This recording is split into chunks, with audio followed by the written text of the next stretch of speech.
Hello, I'm Lindsay Tighe and welcome to video 13 in this Getting You Excited About Questions video series. I'm going to acknowledge something now about questions that I haven't mentioned yet, but I do want to acknowledge how important this one is. And it's a very simple thing that happens when we ask questions that we often overlook how significant it can be.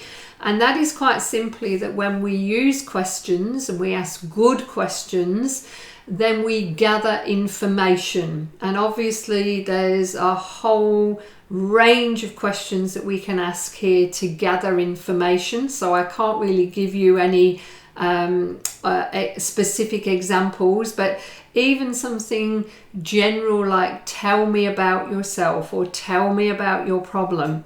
They're really lovely open questions that enable you to gather information.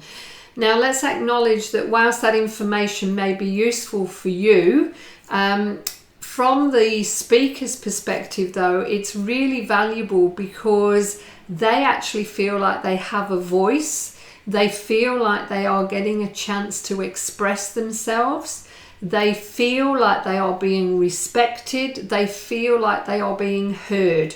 And I know you've all had an experience where somebody's really asked questions and listened, and you actually feel like, wow, they've really taken the time to understand me.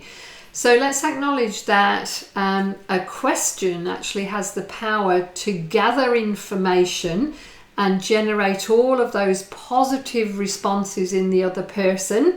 So let's acknowledge this is another great reason to feel excited about questions.